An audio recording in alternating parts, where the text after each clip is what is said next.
नमस्कार, मैं हूं सत्यपाल और आप देख रहे हैं CWB हिंदी न्यूज। शक संवत 1946 विक्रम संवत 2081 आज चैत्र मास के शुक्ल पक्ष की त्रयोदशी तिथि और दिन रविवार है। तदनुसार अंग्रेजी तारीख 21 अप्रैल सन 2024। सबसे पहले आज के मुख्य समाचार। हरियाणा में सरकारी और प्राइवेट स्कूलों के अब खैर नहीं, एडमिशन के वक्त लिया टेस्ट तो होगी कार्रवाई। आज प्रदेश भर में बंद रहेंगी मंडी, सिर्फ गेहूं सरसों का उठान होगा, सीएम ने दी गिरदावरी के आदेश। पूर्व सीएम भूपेंद्र सिंह हुड्डा ने बोला, सरकार पर हमला, पोर्ट का झंझट खत्म कर जल्दी खरीद करे सरकार, नमी में छूट की बढ़ाई लिमिट।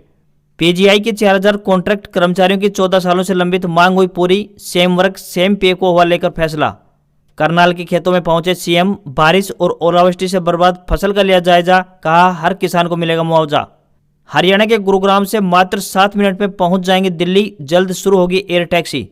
हरियाणा में यात्रीगण कृपया ध्यान दें, किसान आंदोलन के चलते आज रद्द रहेंगी ये ट्रेनें, बताएंगे पूरा शेड्यूल।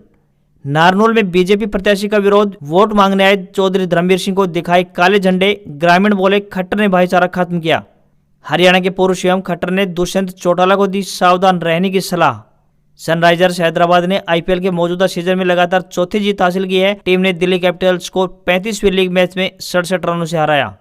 वित्त मंत्री बोली, हम इलेक्टोरल बॉन्ड फिर से लाएंगे। कांग्रेस बोली, और कितना लूटेंगे। सुप्रीम कोर्ट ने स्कीम को असंवैधानिक बताया था। फिक्स्ड डिपॉजिट यानी एफडी पर ज्यादा रिटर्न के लिए सही जगह करें निवेश। आईडीबीआई और बैंक ऑफ इंडिया और एसबीआई समेत कई बैंकों की ब्याज दरों में बदलाव, बताएंगे पूरी अपडेट। और मणिपुर में 11 बूथों पर दोबारा वोटिंग के आदेश जारी। 22 अप्रैल को चुनाव, 19 अप्रैल को राज्य के दोनों सीटों पर 72% मतदान हुआ था। और अब खबरें विस्तार से।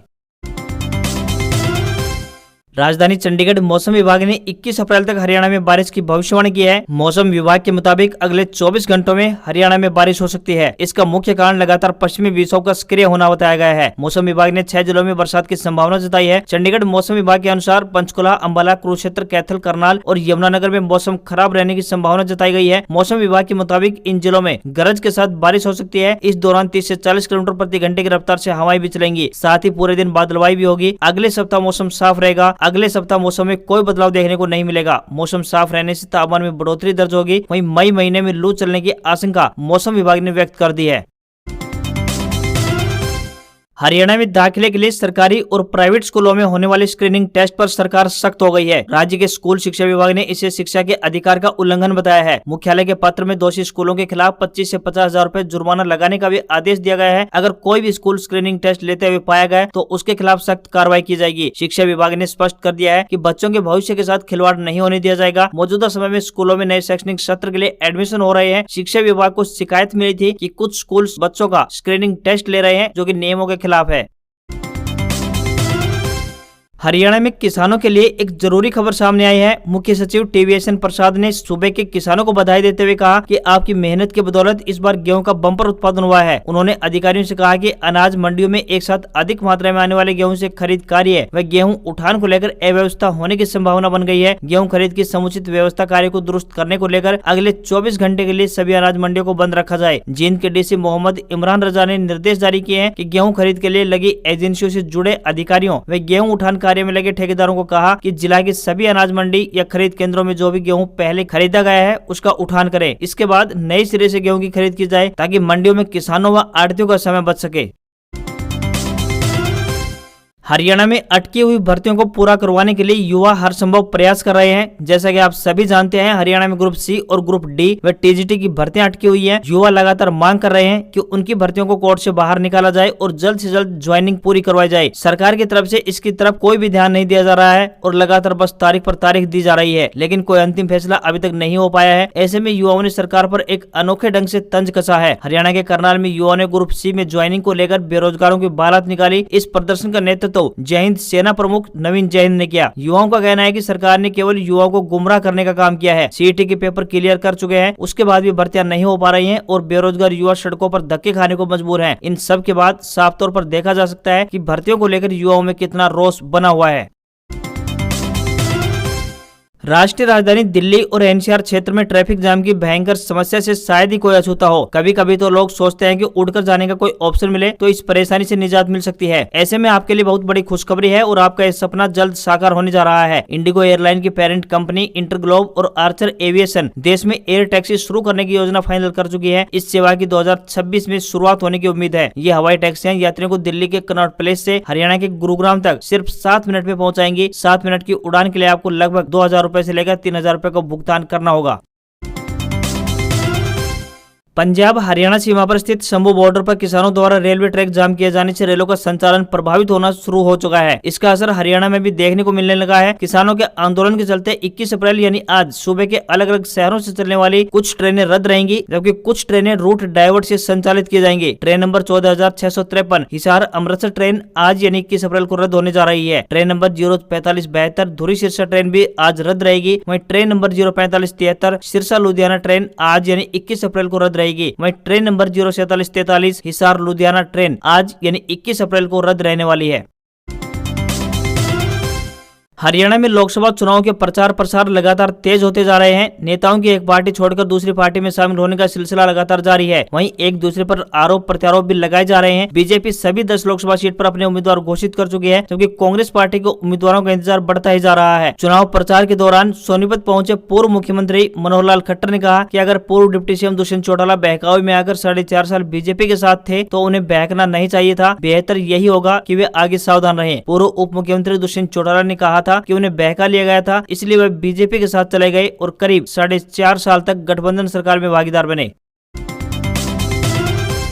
लोकसभा चुनाव के लिए सभी राजनीतिक दल प्रचार प्रसार में जुटे हुए हैं। इसी कड़ी में हरियाणा की राजनीति में अजीबोगरीब संयोग देखने को मिल रहा है। सबसे हॉट मानी जाने वाली हिसार लोकसभा सीट पर 24 साल बाद राजनीति में ऐसी करवट बदली कि पोते को उसी नेता के लिए वोट मांगने पड़ेंगे जिसने कभी उसके दादा के खिलाफ चुनाव लड़ा था। राजनीति में कुछ भी हो सकता है, यह कहावत हिसार लोकसभा सीट पर एकदम से स्टिक बैठती है। हिसार से बीजेपी ने रणजीत चौटाला को अपना प्रत्याशी बनाया है, जबकि हिसार लोकसभा क्षेत्र के अंतर्गत आने वाली आदमपुर विधानसभा सीट से भव्य बिश्नोई बीजेपी के विधायक हैं। ऐसे में उन्होंने रणजीत चौटाला को वोट दिलाने के लिए आदमपुर में प्रचार शुरू कर दिया है। रणजीत चौटाला साल 2008 के आदमपुर विधानसभा उपचुनाव में हरियाणा जनहित कांग्रेस यानी हजका की टिकट पर चुनाव लड़ रहे चौधरी भजनलाल के सामने बतौर आजाद उम्मीदवार चुनावी रण में उतरे थे। इस चुनाव में रणजीत चौटाला को 20,000 से अधिक वोटों से हार का सामना करना पड़ा था। वहीं आदमपुर सीट से उनके पिता चौधरी देवलाल भी हार का मुंह देख चुके हैं। आदमपुर स्वर्गीय चौधरी भजनलाल का गढ़ रहा है और यहाँ से भजनलाल परिवार को हमेशा जीत हासिल हुई है। सीएम नायब सिंह सैनी ने करनाल दौरे के दौरान इंद्री क्षेत्र के खेत में जाकर ओलावृष्टि और बारिश से खराब हुई फसल का जायजा लिया। उन्होंने अधिकारियों को निर्देश दिए कि पटवारियों को गांव में भेजकर प्रभावित फसलों की गिरदावरी करवाएं। साथ ही किसानों से भी कहा कि वे अपने नुकसान को क्षतिपूर्ति पोर्टल पर पंजीकृत अवश्य करवाएं। सीएम ने कहा कि 2 से 3 दिनों के अंदर गिरदावरी पूरी होने के बाद किसानों को मुआवजा मिलना आरंभ हो जाएगा। किसानों ने कहा कि उनकी मेहनत पर पानी फिर गया है, गेहूं की फसल को भारी नुकसान पहुंचा है, बालियां झड़ चुकी है। सीएम ने कहा कि ओलावृष्टि की सूचना मिल गई थी, इसलिए अधिकारियों को विशेष गिरदावरी कराने के निर्देश जारी कर दिए गए हैं। 2 से 3 दिन में ही रिपोर्ट आ जाएगी। साथ ही क्षतिपूर्ति पोर्टल खोल दिया गया है। वहीं मुख्य सचिव ने भी उपायुक्तों को निर्देश जारी किए हैं कि ओलावृष्टि से खराब हुई फसलों का जल्द से जल्द सर्वे किया जाए ताकि किसानों को समय रहते खराब फसलों की भरपाई मिल सके। हरियाणा के नारनौल के गांव सेमा में वोट मांगने आए भाजपा प्रत्याशी चौधरी धर्मवीर सिंह का ग्रामीणों ने काले झंडे दिखाकर विरोध किया। सांसद के अलावा पूर्व मंत्री ओम प्रकाश यादव भी सभा में मौजूद थे। ग्रामीणों का विरोध देखकर वे थोड़ी देर में ही कार्यक्रम छोड़कर चले गए। भारतीय जनता पार्टी यानी बीजेपी के मौजूदा सांसद व भाजपा की टिकट से महेंद्रगढ़ भिवानी लोकसभा के प्रत्याशी चौधरी धर्मवीर सिंह वोट मांगने के लिए नारनौल विधानसभा के गाँव सेमा में पहुंचे थे। सुबह करीब 8 बजे गाँव में एक सभा आयोजित की गई थी। इस सभा के दौरान ग्रामीण पहले से ही काले झंडे लिए हुए बैठे थे। बताया जा रहा है कि सांसद धर्मवीर सिंह और मंत्री ओम प्रकाश यादव जब ग्रामीणों को संबोधित करने लगे तो ग्रामीणों ने दोनों को काले झंडे दिखाकर विरोध जताया। ग्रामीणों का कहना था कि मौजूदा भाजपा सरकार ने भाईचारा बिगाड़ने का काम किया है। पूर्व मुख्यमंत्री मनोहर लाल खट्टर ने सीमा गांव में आयोजित एक सभा में गांव को सब तहसील बनाने का ऐलान किया था, जिसके बाद इसका पड़ोस के गांव दोंगड़ा अहिर के लोगों ने विरोध किया था। इस प्रकार भाजपा सरकार 2 पड़ोसी गाँव के लोगों का भाईचारा समाप्त करना चाह रही है, जिसका दोनों गाँव के ग्रामीण विरोध कर रहे हैं। पूर्व मुख्यमंत्री व नेता प्रतिपक्ष भूपेंद्र सिंह हुड्डा ने बारिश के चलते मंडियों में फैली अव्यवस्था पर सरकार को घेरते हुए कहा कि बीजेपी सरकार की अनदेखी ने एक बार फिर से किसानों की मेहनत पर पानी फेरने का काम किया है, क्योंकि बार बार मांग के बावजूद सरकार ने मंडियों में सुचारू खरीद नहीं की और न ही बारिश से फसल को बचाने के लिए तिरपाल व बारदाने की व्यवस्था की। किसान कई दिनों से अपनी बारी का इंतजार कर रहे हैं और सरकार पोर्टल का झुंझुना बजा रही है। मंडियों में नियमित खरीद व उठान की कोई व्यवस्था नहीं हुई है। उठान नहीं होने के चलते किसानों को भुगतान भी नहीं हो पा रहा है। 72 घंटे के भीतर भुगतान का दावा करने वाली सरकार की हकीकत एक बार फिर से उजागर हो गई है। किसान और आड़ती ही नहीं, सरकार ने मजदूरी की दरों में भारी कटौती करके मजदूरों पर भी बड़ी मार मारी है। मौसम विभाग द्वारा पहले से ही दी गई चेतावनी के बावजूद सरकार आंखें बंद करके सोती रही। उठान नहीं होने के चलते मंडियां अनाज से अटी पड़ी है। मजबूरी में किसानों को अपना गेहूं सड़कों पर डालना पड़ रहा है। किसानों की परेशानी कम करने के लिए नमी में छूट की लिमिट को भी बढ़ाना चाहिए।